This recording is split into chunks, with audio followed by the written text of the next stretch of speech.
Welcome to Space News. I'm Braden. I'm Dan. And for the second time, I'm Andrew.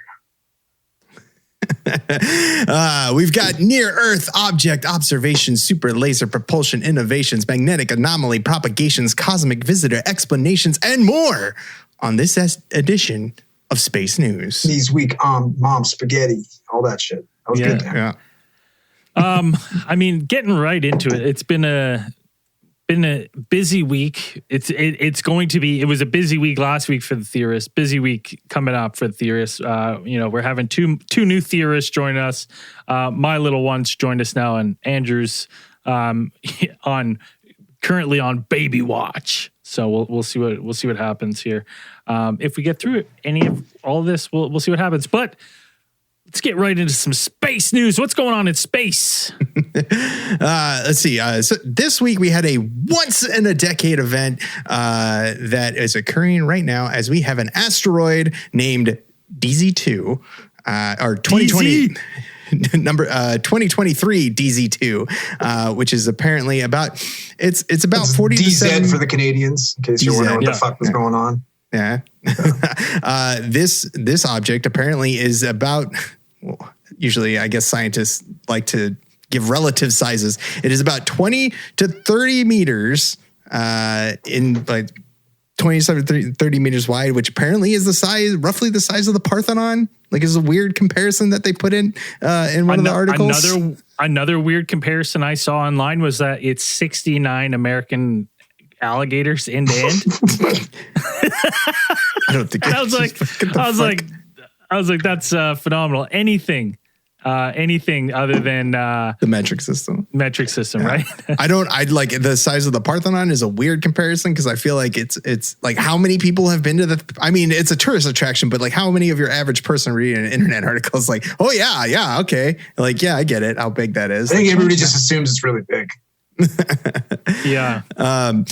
If this asteroid were to collide with Earth, it would it's kind of classified as big enough that it would wipe out a large city. If it were to strike Earth, but it will not. This object is passing within. Hey, listen, I was about to speed dial every single Albertan I knew, get them ready on standby, fucking drill into that thing and blow it up. Yeah. This one's going to pass about 175,000 kilometers from Earth, but it's traveling at a pretty good clip. It's about 28,000 kilometers per hour, so that's 17,400 miles per hour for those of us in the USA. I love how they were calling this. They were like, this event was going to be used as a planetary defense practice. And they did, in fact, find out that it was much easier to train NASA astronauts to do the work of drillers than to teach the drillers to do the work of astronauts. It turns out anyone can do the drilling. None of them fucking pass the piss test. That's why. To go to space, they couldn't find him. The other thing I always laughed at, I was just like, they're just pointing guns at this thing, like, oh yeah, you better keep moving. That was it. Like that was a test. We didn't blow it up. We didn't do anything. We watched it go by. We're like, that was a warning to all you asteroids out there. Well, the actual exercise that they've gone through is that they had set the goal in order to see how much they could find out about the asteroid in only a week. So if you only had a week to kind of analyze and figure out what they're trying to find out where its family lives. Well, they need to know. Well, they need to know how many fucking American alligators it was. Yeah, it took a week. They're like, oh, shit, boys, you're not gonna believe this. I've done that calculations. 69 what? American alligators end to end. Buddy, that's got to be at least like, God damn it, Jim. 10 Parthenons, right? Yeah. I like how there's a scientist in the room, like, it's almost the size as Parthenon, and he's like, tell me that in terms I would understand. How many alligators are we talking?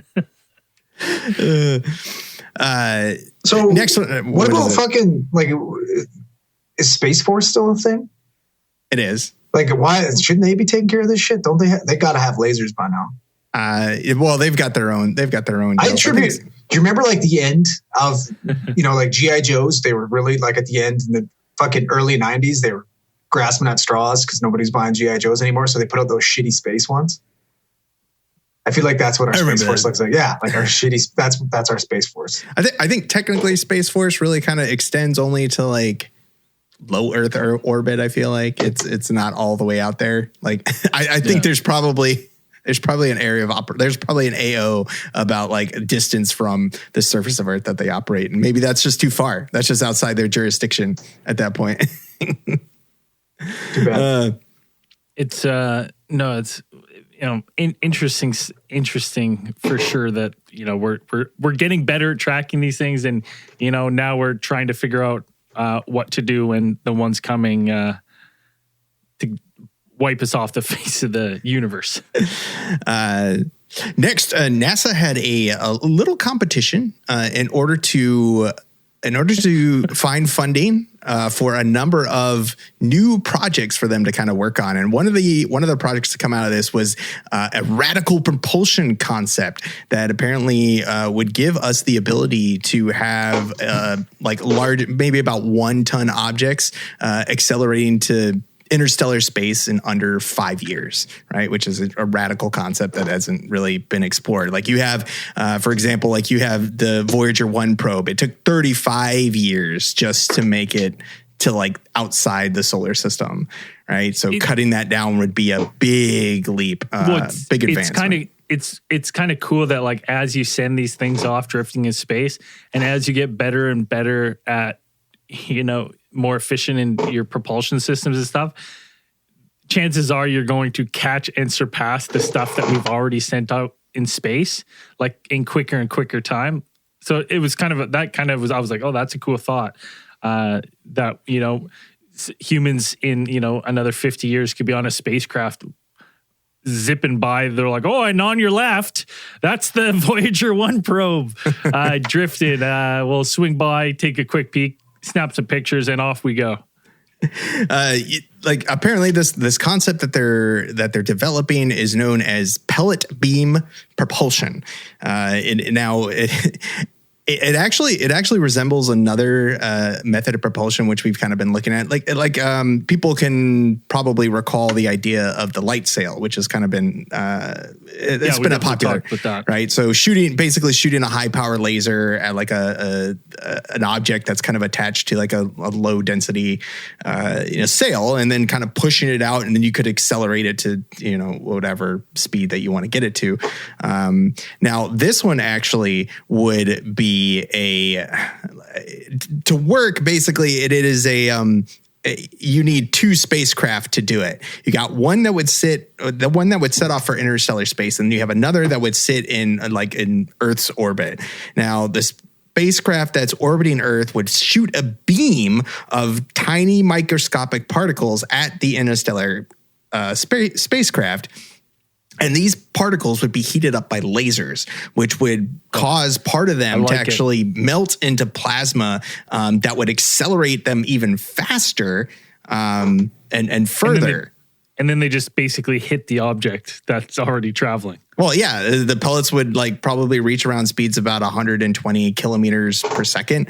And then they would hit the sail of the interstellar spacecraft, or potentially they could even repel a magnet that's contained within it, and then it would propel this spacecraft to huge speeds, just taking it up. Well, I guess because as it would go, just little pushes would just increase the speed slowly and slowly and slowly and slowly until it's just it's going just unbelievably fast.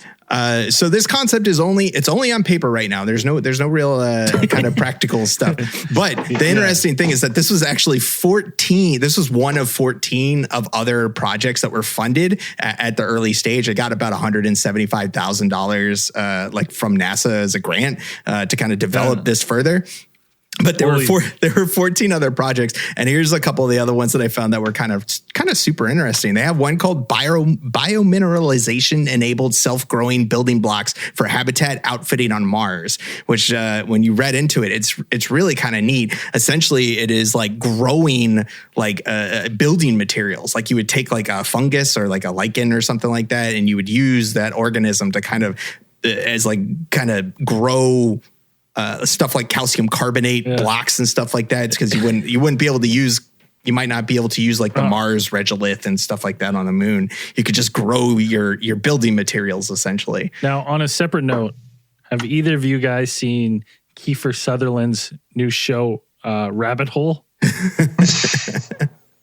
He's back. I don't know why that popped in my head. Maybe it's the 100,000 targeted ads that I have. Did his 24 money run out? He's back.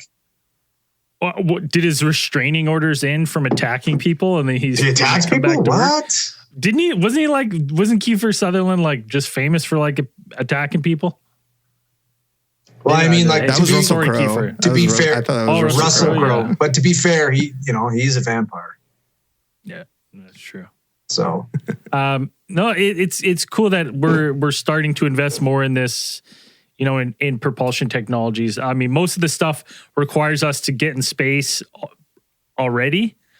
But it's going to be wild to see what we come up with in the next 30 years. Thanks, LKS Cali. I do have the voice of an angel, and I don't get enough. That is a fucking lie. Oh my God. Yeah. Ooh. This is what heaven sounds like. Why are my ears bleeding? That's what I want to know. Fucking stigmata or whatever the fuck. So NASA is also keeping an eye on what is apparently a huge growing anomaly within our own planet's magnetic field. I'm done with anomalies. Like, listen, I thought we just repaired the hole, right? That's the ozone. That's the ozone, right? Yeah. And now we got some issues. We got potholes in the magnetic field. Right? Yeah. It's unbelievable. You're not wrong. I can't worry about all this stuff, right? I want to leave we got to repair these potholes because I want to leave the magnetic field for my son the same way it was when I was a kid. This anomaly is what they've labeled the South Atlantic anomaly, and apparently they've kind of been tracking it for years using satellites and spacecraft, and so it poses mostly a threat to stuff out in orbit, not humans. So you don't have to worry about that. It doesn't really affect your everyday life, but it does pose some interesting challenges for craft that would be outside, away from like the atmosphere, outside the atmosphere, and then in that kind of low Earth orbit. Because if you have these areas of weakened magnetic field, which protects them from a lot of the cosmic rays and the stuff that the radiation that the sun shoots off every now and then, those things can kind of cause things like electrical shorts. It can cause you're going to need increased durability on some of your systems, which when they're exposed to that type of stuff. Now, apparently, like this magnetic anomaly is it's theorized that the primary source is basically the Earth itself, that there is this swirling ocean of molten iron inside the Earth's outer core. Which are you telling me the core stopped? Well, no. It's still moving. That it's moving is what's making this kind of interesting, because because it's moving, it used to be one, they were able to track this one south, with what we're talking about, the single anomaly. But now what they found is that it actually seems to be breaking into two. It's like anomaly mitosis, that it's like breaking off into two distinct cells of magnetic, magnetic weakening, essentially. So my understanding is that the biggest issue right now for us is that these are like our satellites going through this zone. The ISS, can get hit by these harmful particles from the sun and short circuit, have tons of technical issues, which can obviously cause, if on the ISS, certain things go down, catastrophic consequences. It's something to keep an eye on. Like I said, it's right now they don't consider it like an immediate danger. It's just something to be aware of, and that if you're passing through that, the way that the ISS orbit works, they have to be aware of it, and that just keep an extra eye out for on their systems and things like that. Listen, you know what? Just when you're traveling through, South America, is it South America or South Africa? It's over between South America and Southwest Africa. Okay, when you're traveling through there in space, just roll up your windows. Yeah. Lock your doors. Mm-hmm. Okay? It's a bad part of the neighborhood. Bad part. Yeah. So the next one we have up here is that we're still looking at Oumuamua. We're back to Oumuamua, and some scientists have come up with another model as they keep trying to figure out. They have been still attempting to figure out what caused the mysterious kind of mysterious increase in acceleration, which a number of researchers kind of said that perhaps that Oumuamua is some type of artificial craft, that it had done its job, and then this increased acceleration was to get it back outside the system, essentially. Now, space farts, basically. Hydrogen farts.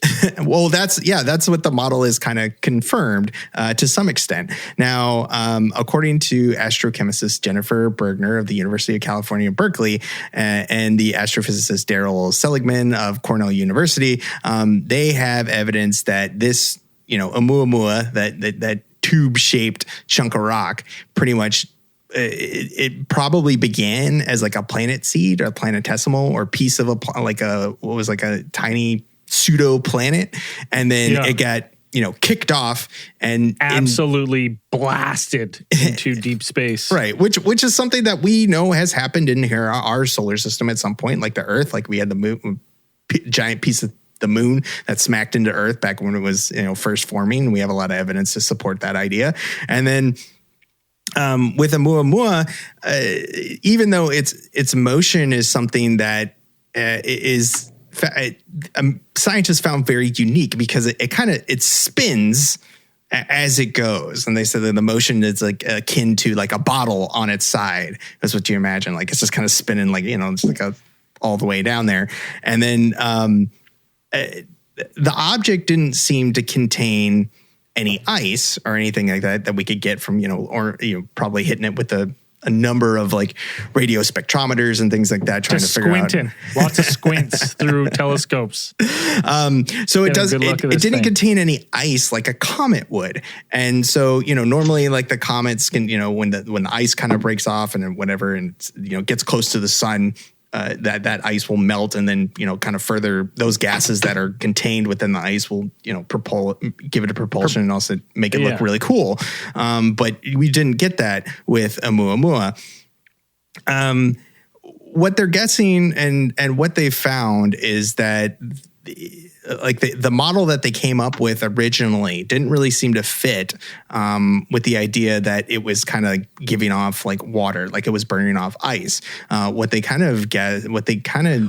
was moving too fast. It was moving all their Oumuamua was moving too fast for all their models that had to do with water and what we know about those kind of gases explaining. Those, like, we could only explain up like 50% of its acceleration to those kind of ice molecules breaking down and gas escaping that way. So it didn't quite fit the bill, which is why a lot of people, including our friend Avi Loeb, had been like, fucking aliens. So in 2020, Seligman co-authored a paper that proposed that Oumuamua's acceleration could actually be attributed to the sublimation of molecular hydrogen, H2. Molecular hydrogen is actually very difficult to see in space because it doesn't emit or reflect light, so you can't really see that it's there. You can't see it, and we can't. It's not like they can go back and check now because it's so far away that they're like, we only have what we had when it was coming through, and we weren't really looking for this. But this might explain why the acceleration when it passed the sun, these things were heated up and it started having little hydrogen farts. So with what they kind of explain is that we have an existing body of experimental evidence that shows that when you process water, the processing of water ice can consistently and efficiently separate out H2. And so that H2 will actually remain trapped in the water matrix until it's actually heated up, reaches a range of temperatures. And then as the water is heated, the molecular hydrogen escapes and therefore producing, propulsion. So, I think a lot of people were like, for me, I had to kind of remember that when you're out in space, yes, it is low, zero pressure vacuum, that ice isn't hard to kind of, it'll stay there, and it doesn't take much temperature change in order for that ice to start kind of melting and those processes to take place, So it's it's kind of cool. So what they said is that when they put this model, like they ran this model through, it kind of ticked all of the boxes. This, propulsion via, molecular hydrogen. It kind of ticked all the boxes to be like, that's what we saw. Like that's what happened. It matches exactly what Oumuamua did. So it's like, we can't be 100% sure because we weren't, it wasn't right on there, but it seems that model kind of matches up with what happened, what we saw happen. Yeah, and it's cool that we can look at these things and then we have the technology to kind of make these models to try to figure it out after the fact. It's unfortunate that we didn't have all this information when it was coming through, because then we could have just confirmed it. But until then, aliens, still a possibility. Just saying. Two leading theories: aliens or hydrogen. And if you're lucky enough to watch this live right now, you're going to have 5 days where you're going to see 5 of our planets align in the sky. Get those crystals and spells ready. Yeah. Get ready for the Titans to be released from their prison. Call up your buddy Hercules, make sure he's on deck for when they usher in the apocalypse, and he can put them back into their prison. So it's Jupiter, Mercury, Uranus, Mars, and Venus. They're gonna arc through the skyline. You're gonna have to have really ideal, perfect conditions to catch them all. And around the 28th, 29th, more than likely Jupiter's going to dip below the horizon for anyone trying to view this before you get a good look at it. So if you're listening to this now, might be a good time to step outside tonight and get a peek of this. And if you're listening to this Wednesday, what day is Wednesday? It's the third day. Tonight. It's the third day. Yeah. If you got Wednesday, get out there while you're listening to this, and you might still catch it. So it's always cool. I mean, that's not going to happen for another 150 million years. So if you miss it, don't worry, it'll be around again. Yeah. I just made that number up because it's usually something crazy. But it's like 150 million years. I just made that number up. The number is inconsequential because everyone listening to this will be dead. So it doesn't matter. I can say whatever number I want. That's over 1,000. Right? So okay. 100 what did I say? 150 million years. Yeah. I don't know. Is that for some reason I just had that in my head. I don't know. But I'm gonna fire up the randomatron here. My camera might go out, and then we'll see what it spits out here. I think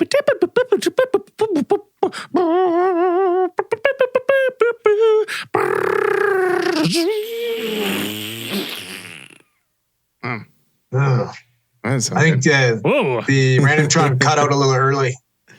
Did it? Caught you. Yeah. Oh, did it? It caught you. Yeah, a little wet. Shoot. It spit out a nerds. Specifically commenting on Last of Us. Have you guys had the pleasure of watching Last of Us? I have not. Zell must have plugged this one in. Basically, I would say as far as video game adaptations go, this is the best video game adaptation we've ever got. Aside from the Mario Brothers movie. Yeah, we've said this. We've said this many a times. The Mario Brothers movie is the best comic book or the best video game adaptation. But I mean, they were using in the HBO series. I would highly recommend it. They're using, the same costumes, like same outfits as they have shots, little throwbacks of little tap A to move bookshelf kind of shit. Throwing those kind of little Easter eggs in the show for people who are playing the game. But it kind of begs the question, like now that we're starting to, for a long time, people didn't really like these video game stories when they adapt them. They're like, yeah, this was, we could do this, but we got to add some shit to it because no one's going to believe this. No, they just never really stuck to the source material. So now that we're starting to see, especially with Last of Us, this kind of success, what do you guys think video game, story you would like to see be brought into?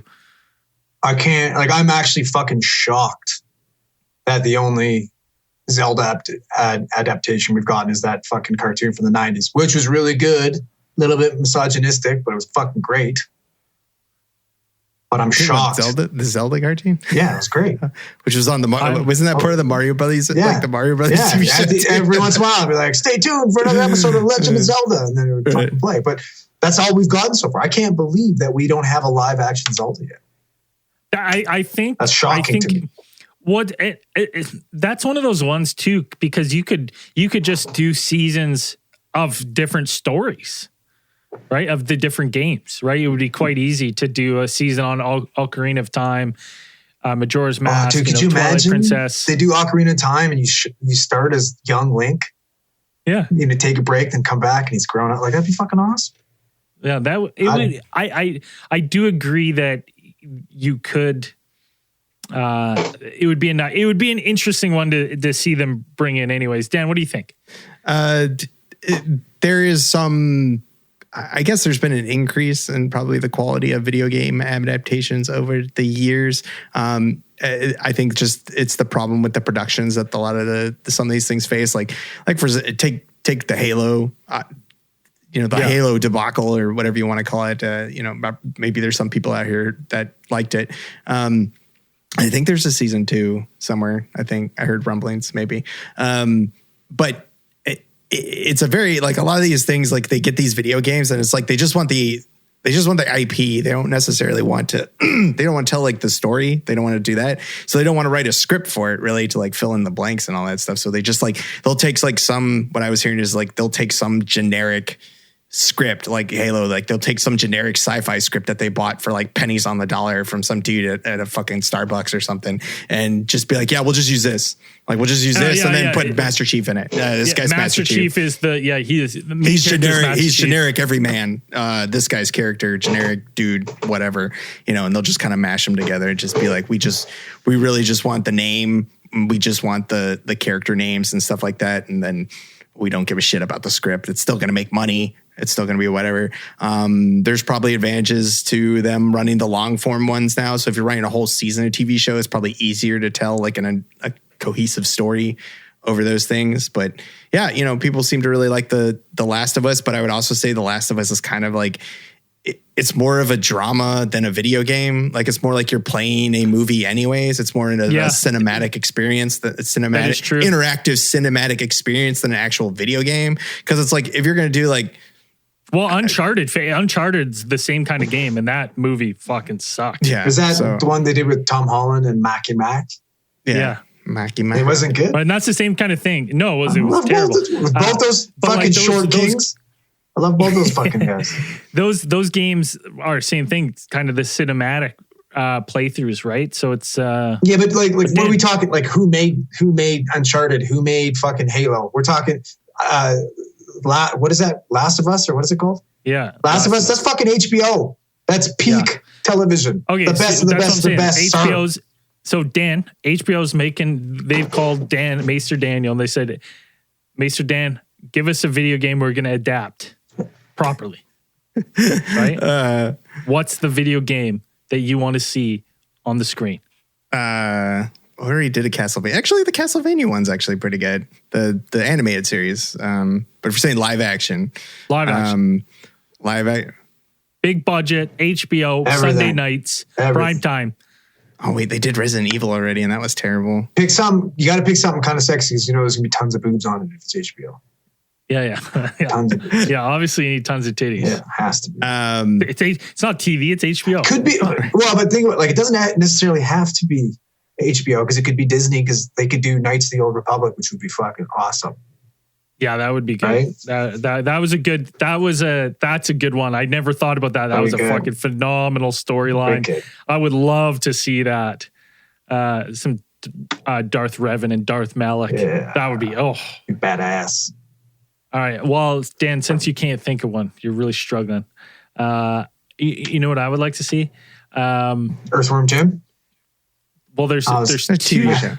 Yeah, Earthworm. I'm talking to HBO Earthworm Jim though.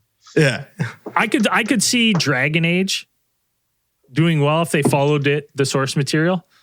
Like that game was phenomenal. Like the story, I I think that would play well on a long form TV show.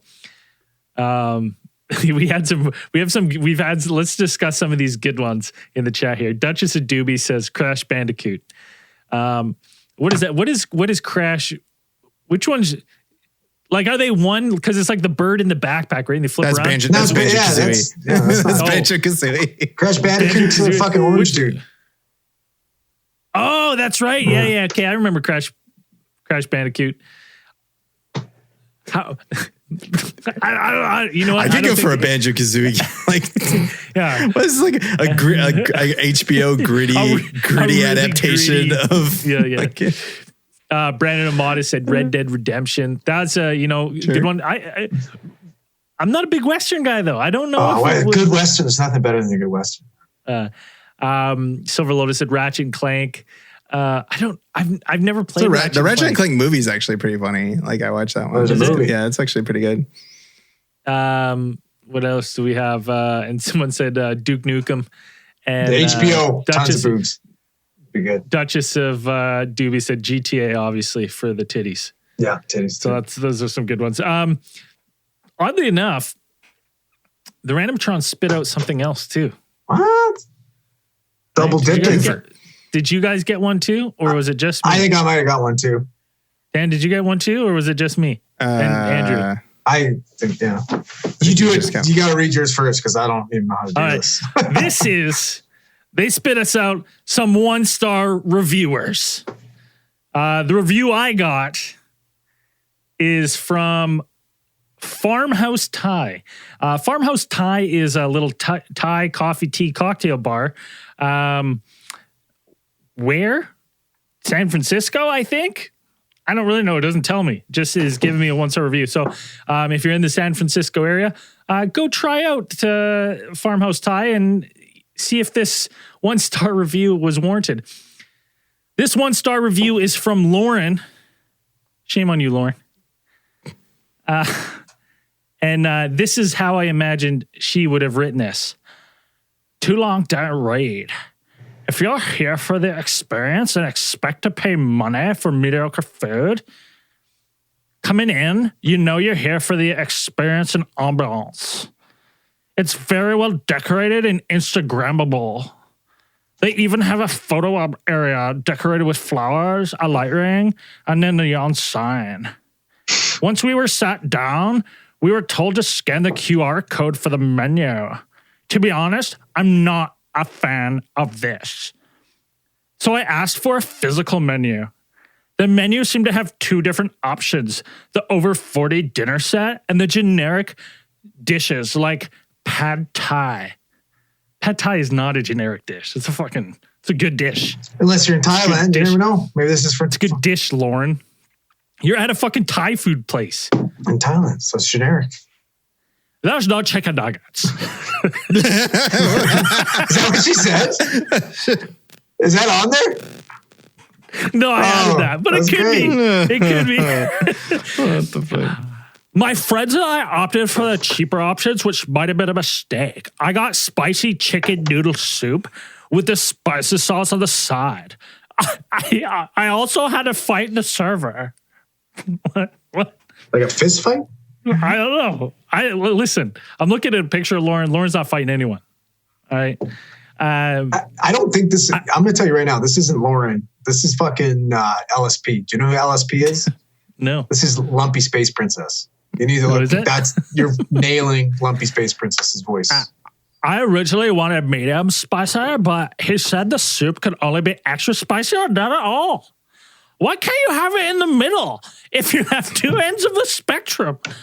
So I settled for no spice, and I talked to someone else for hot sauce.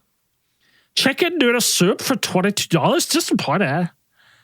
The chicken was bland and overcooked. The soup was just chicken bouillon broth, and it was soapy, and not the cilantro type of soapy.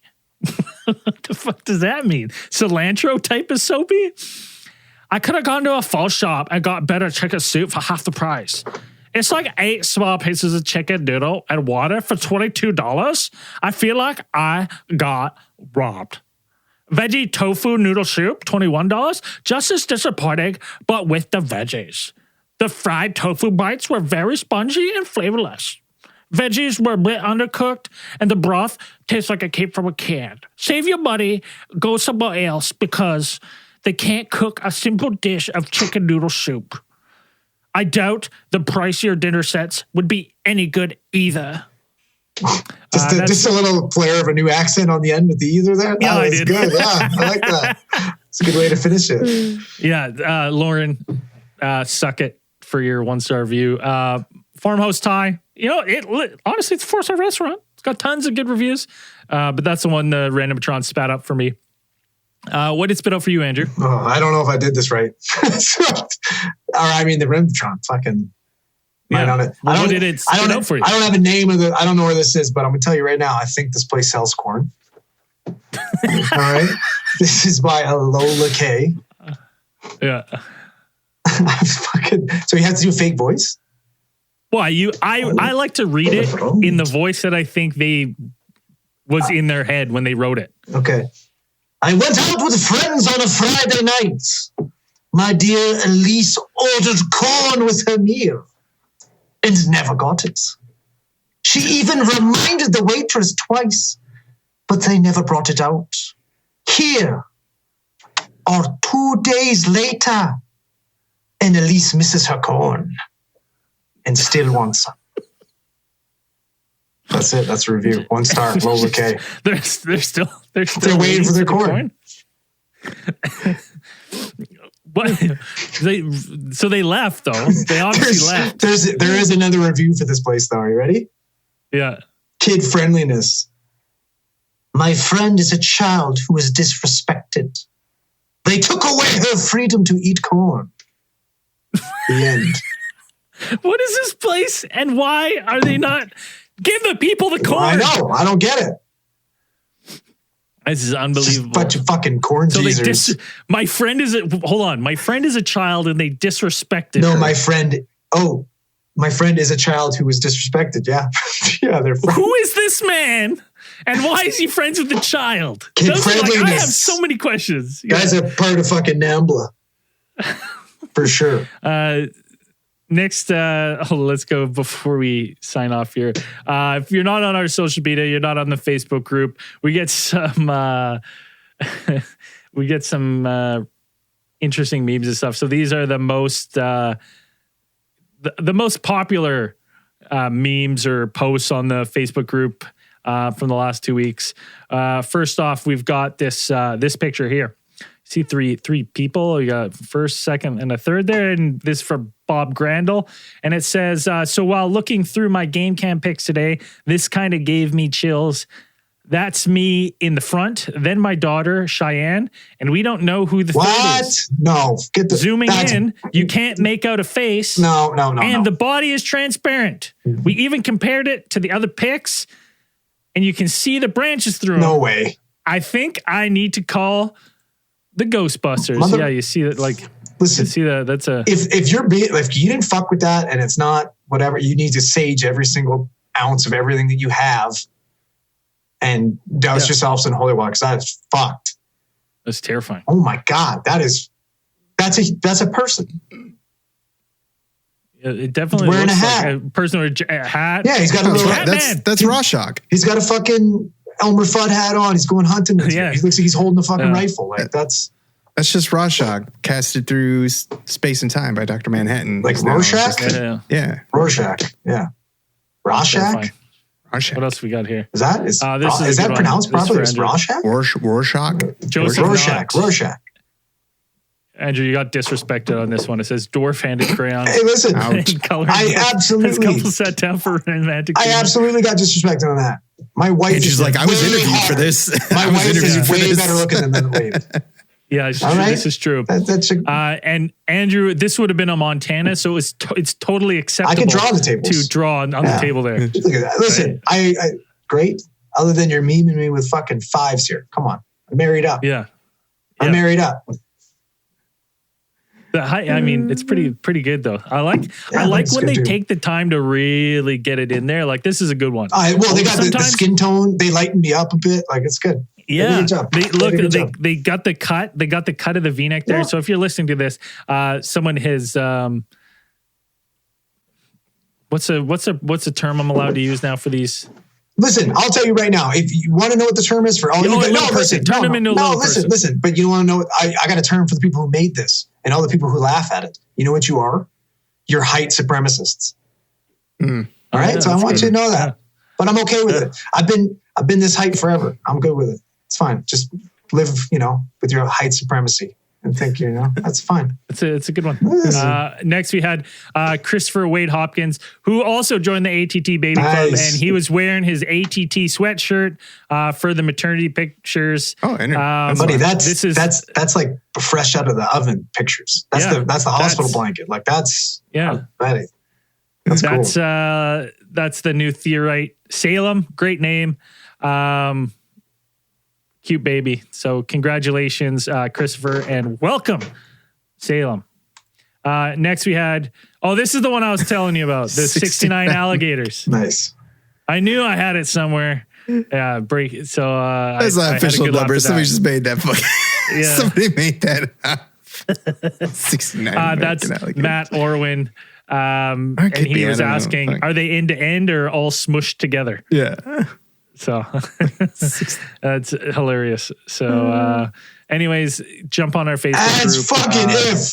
As if those are the fucking memes you choose when there was the greatest meme of all time posted. What was that? And one? You skipped it.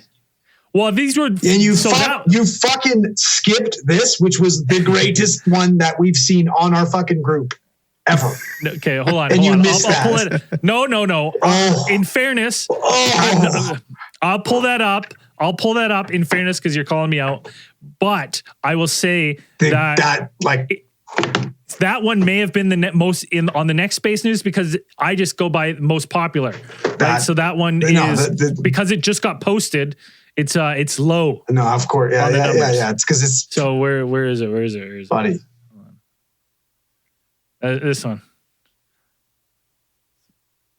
That's the one, right? I don't know. I can't see it. Oh, that one by Aaron Mikluskak. That is the fucking best.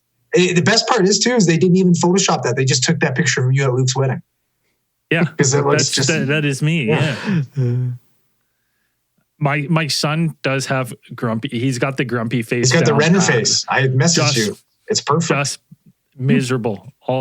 Just perma frown all the time. Just like rest in bitch face. It's hilarious. Yeah, it's so cute. It's the Renner men. It's just natural for you guys. I'm gonna pull up one more since we're doing it this way, just because I thought this was fucking cool. This is really cool. Why isn't it showing his name? I for some reason it's not showing his name. I'll find it. You talk about it, I'll find it. Oh, there we go. Chris Tover. Him and his coworker are working in West Virginia. They're based out of Texas. They're checking out some TNT bunkers. And in one of the bunkers, spray painted, we got some Theorite vandals. Cool. Pagan alien theorists theorizing. No way. It's pretty fucking cool. That's cool. It's either that or Christopher's lying and he did it, which is still cool. So it's still cool. Just but I don't see. Look at his fingers. Yeah. I don't see no paint on them, and everyone knows it's impossible to use spray paint without getting paint on your fingers. None on his boots. Well, what's that on the bottom left there on the boot? Is that some purple? Scuff marks. He's a working man. Blue collar. Well, no, but the thing is, this is old because someone spray painted partially over it, right? With this, I don't know if that's a wiener or a smiley face. Either or, I'll take it. Either. But either way, that's cool. That's really cool. That's right. Awesome. Crazy. Right on. So yeah, you gotta tag it. You could have just done the symbol. You probably would have saved some paint. No, right? They did it the hard way. Like it. Appreciate we it. did a hard. Yeah, we appreciate it. Spelling right. Yeah, that's what I mean. Took me a while. Yeah. So it usually takes me second try, anyways, to get it too. So, anything else before we sign this one out? Oh. All right, and if you're not on our Patreon already, help out the show, help grow the show. Patreon.com/Alien Theorist Podcast. For as little as $5 a month, you get access to everything we do. It's been a little bit of a weird couple weeks with all this new new babies and stuff coming in, but we'll be ramping it up here in the next couple weeks. And if you go to alientheorist.com, you can just hit that support tab. There's other ways. If you don't like Patreon, there we got Supercast, we got PayPal. You can just fucking send it right to our bank accounts. Anyways, as we always say at the end of those things, keep those eyes on the skies. Peace, everybody.